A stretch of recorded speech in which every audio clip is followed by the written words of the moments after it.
की सबसे बड़ी ब्रेकिंग न्यूज, बंगाल में 4000 ईवीएम को लेकर बवाल खड़ा हो गया है। सरकारी इमारत में आग लगी या फिर कोई साजिश थी या कोई अनहोनी, सब कुछ विस्तार से बताएंगे। लेकिन सबसे पहले बात करते हैं कि कोलकाता के अलीपुर स्थित दक्षिण 24 परगना जिला परिषद प्रशासनिक इमारत में भीषण आग ने राज्य की राजनीति और चुनाव व्यवस्था को लेकर कई गंभीर सवाल खड़े कर दिए हैं। इस हादसे में लगभग 4000 ईवीएम जलकर नष्ट हो गई। यह मशीनें इसी साल हाल ही हुए पश्चिम बंगाल विधानसभा चुनाव में उपयोग में लाई गई थी। इनका इस्तेमाल 10 अलग अलग वोट डालने के लिए क्षेत्रों में किया गया था। विशेष रूप से दक्षिण 24 परगना जिले के विधानसभा क्षेत्र में मशीनों की सुरक्षा के लिए इमारत की 8वीं मंजिल पर इनको रखा गया था। बुधवार को सुबह इमारत में लगी आग शुरुआत में दूसरी और तीसरी मंजिल पर देखी गई, फिर यह बिना चौथी, पांचवी, छठी मंजिल को छोड़कर 7वीं और 8वीं मंजिल पर आग पहुंच गई। इस पर विपक्ष लगातार सवाल खड़े कर रहा है कि चौथी, पांचवी, छठी मंजिल को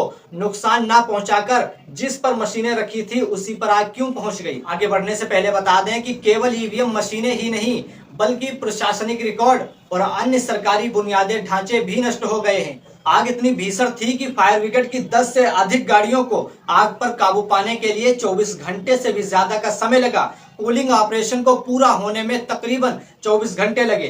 गुरुवार 11 जून को पुलिस ने एफआईआर दर्ज कर जांच शुरू करती है। इस मामले पर कोलकाता पुलिस ने एक विशेष जांच दल गठित किया, जिसमें सहायक पुलिस आयुक्त सुखेंदु मुखोपाध्याय और 3 इंस्पेक्टर भी शामिल हैं। पुलिस ने इमारत में आग से ठीक पहले मौजूद 4 व्यक्तियों से पूछताछ की, जिसमें मुख्य रूप से रखरखाव और सफाई कर्मचारी शामिल थे, लेकिन अभी तक कोई संदिग्ध गतिविधि सामने नहीं आई। इसके अलावा फोरेंसिक टीम ने सैंपल इकट्ठे करने का प्रयास किया, लेकिन इमारत की भयंकर गर्मी के कारण ऊपरी मंजिल तक पहुंचने में कठिनाई हुई। अब आते हैं इस घटना के सबसे महत्वपूर्ण बिंदु की ओर। आग सामान्य थी या फिर साजिश? साजिश इसलिए कि आग बिना चौथी, पांचवी, छठी मंजिल को नुकसान पहुंचाए सीधे 7वीं, 8वीं मंजिल तक पहुंच गई।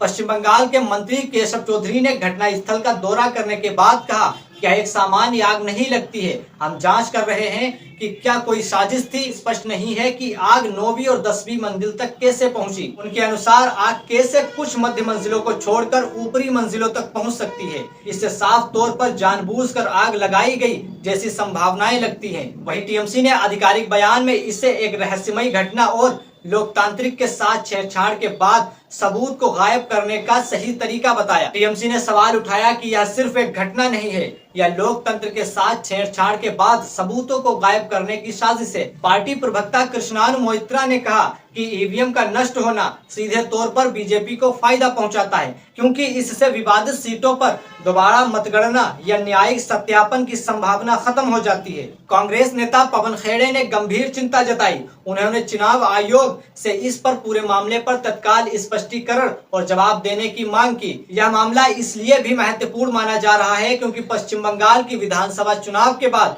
कुछ सीटों पर ईवीएम मतगणना प्रक्रियाओं को लेकर राजनीतिक विवाद भी सामने आए थे।